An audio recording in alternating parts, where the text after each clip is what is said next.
Amasa Stone, the bridge designer, said the Ashtabula River Bridge was, by his own admission, experimental. On December 29, 1876, the Pacific Express was battling its way through a blizzard during an evening run from Buffalo to Cleveland.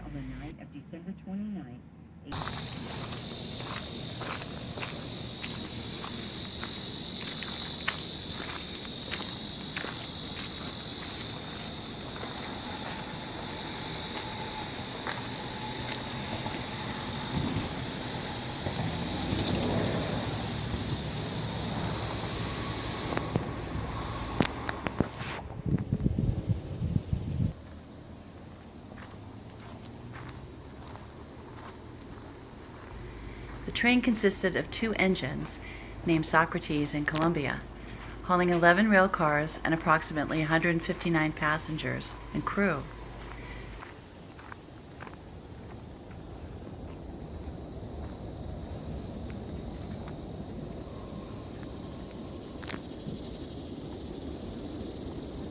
The powerful blizzard began hitting northern Ohio, northeast Pennsylvania, and eastern New York 2 days earlier. More than 20 inches of snow had already fallen, and winds 24 to 54 miles per hour were creating heavy snowdrifts on the railroad tracks, sometimes 6 feet deep in places.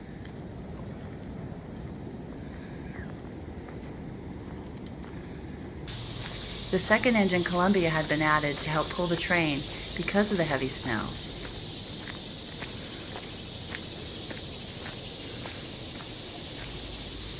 At 7:30 p.m., the Pacific Express number 5 was just reaching Ashtabula. As it crossed the bridge, it was doing 10 to 15 miles per hour. Visibility was practically non-existent, at most 1 or 2 car lengths. As the train neared the western bridge abutment, engineer Daniel McGuire heard a crack and felt his locomotive drop slowly downward. Realizing the bridge was collapsing beneath him, he opened the throttle to maximum. The first engine, Socrates, lurched ahead just as the weight of the 11 cars began to pull on the Columbia behind it. The connection between the two locomotives snapped, enabling McGuire to make it off the bridge. McGuire brought the first engine to a halt about 100 yards down the track and began repeatedly sounding his whistle and ringing the train bell in alarm. The train's second engine and the 11 cars behind it acted like a linked chain. As the second engine struck the bridge abutment, the first express car fell into the ravine, crashing nose first into the ground. The Columbia then slipped backward off the abutment, landing upside down and backwards atop the car. The second express car and the 2 baggage cars landed largely upright, slightly south of the bridge. The first passenger coach landed upright in midstream atop the wreckage of the bridge and the second express car. The second passenger car twisted in the air as it fell, landing on its side atop the bridge debris and the first baggage car.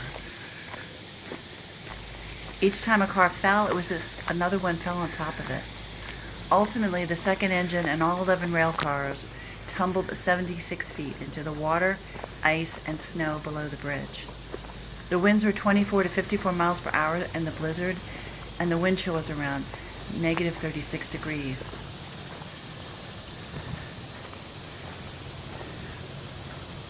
See those? That's where it happened. That's a new bridge, but that's where it happened.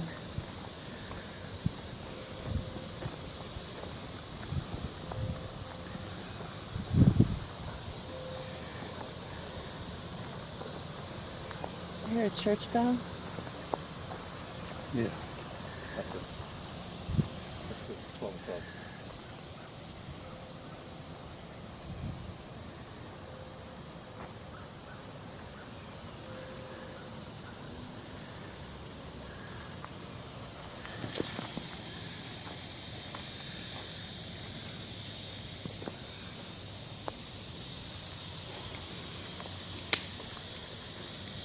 Maybe. What was that? That's good.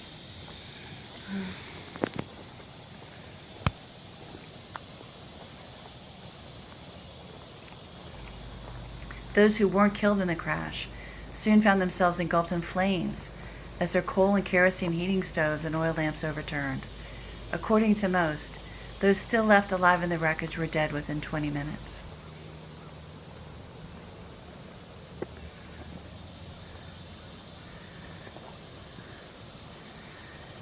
I don't think we get much closer with the water like this. Sometimes you can walk up there in the water.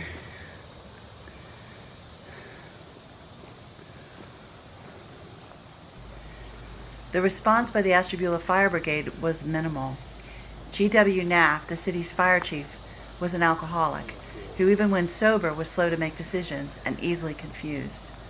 Horse-drawn fire engines arrived first, but Knapp never gave any orders to fight the flames. He told a bystander there was no use in fighting the fire, even though it was plain that some survivors were still trapped. Railroad employees also told Knapp that his firefighters should get the wounded out and clear a pathway up the side of the ravine. At least one member of the town begged Knapp to put water on the flames, but he refused. Instead, the townspeople secured buckets and, with the help of some members of the fire brigade, tried to put out what they could. The darkness and blinding snow made it difficult for surviving passengers to orient themselves and get out of the wreck. A number of passengers drowned in the river, while others escaped the blaze, only to die of smoke inhalation.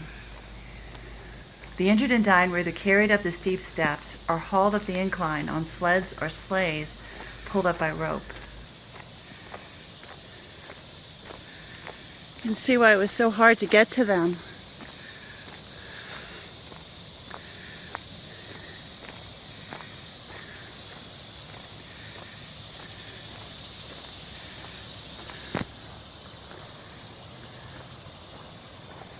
There were no hospitals in Ashtabula. The injured were taken to local hotels and residential homes. The 10 doctors in the village attended to the wounded, and around 1 a.m. a special train arrived from Cleveland, carrying railroad officials and 5 more surgeons. All right, trying to get a good vantage point here.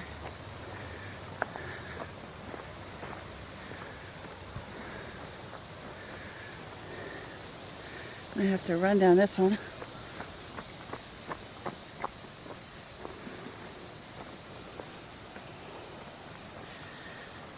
There you go. Looks like somebody had a fire here. It's probably as close as we can get.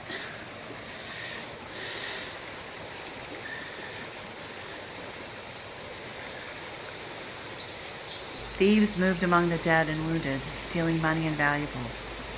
A large crowd of the curious gathered at the wreck site the next morning, and some of the crowd looted the train until Ashtabula's mayor stationed a guard at the site. Some of the money and valuables were discovered by local police, and a few arrests were made. Amnesty was promised for anyone who turned over stolen items, and about $1,500 in goods and money was turned in, but most of the stolen items were never recovered. The actual number of people killed in the Ashtabula Bridge disaster will never be known. The number could be as low as 87 or as high as 200, although the official count is 92. Another 64 were injured. The number of deaths is inexact, in part because the number of passengers on the train was difficult to estimate, and in part because many remains were partial, a hand, a leg, a torso. Most remains recovered were burned beyond recognition. An unknown number of the dead were essentially cremated in the blaze. Among the dead was gospel hymn writer Philip P. Bliss and his wife. Bliss initially escaped the crash, but returned to a burning carriage to look for her. Their bodies were never found. Of the 94 fatalities, 48 were unrecognizable, or, like Bliss and his wife, consumed entirely by flames.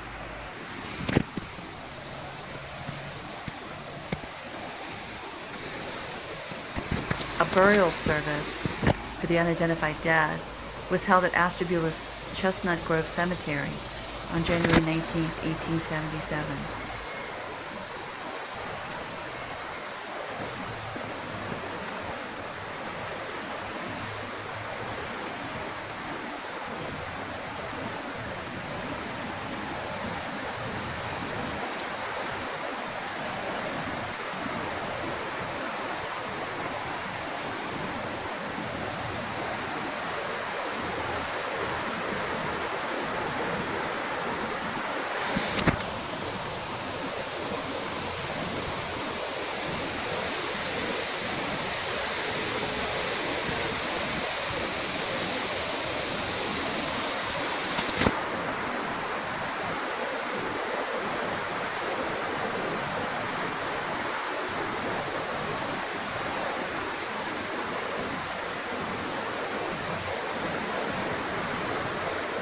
go back. There's something. Very scary.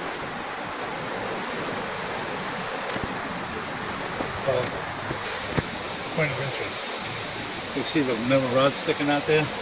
That's what supported that metal bridge. Where's that? See those rods? Oh yeah. That's what supported it.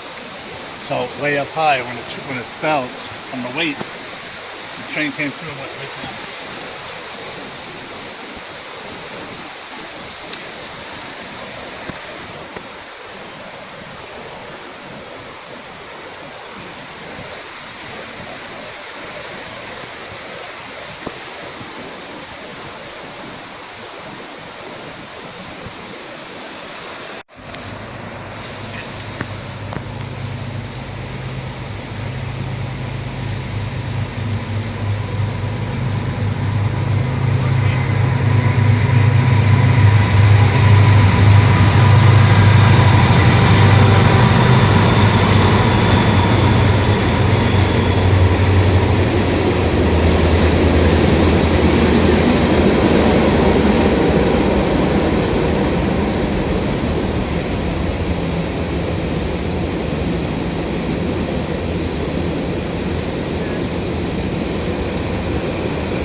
A burial service for the unidentified dead was held at Ashtabula's Chestnut Grove Cemetery on January 19, 1877. The railroad purchased a burial plot in which 18 coffins containing the remains of an estimated 22 people were placed.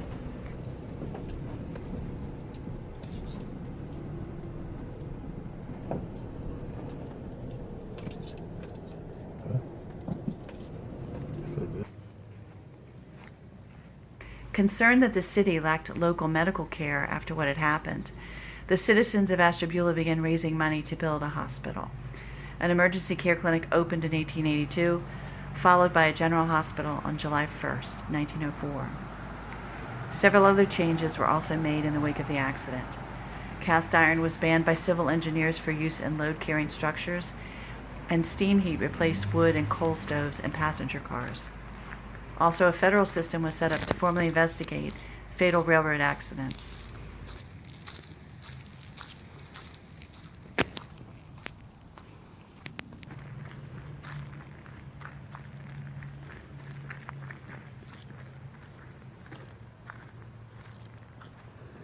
To the memory of the unrecognized dead of the Ashtabula Bridge disaster, whose remains are buried here.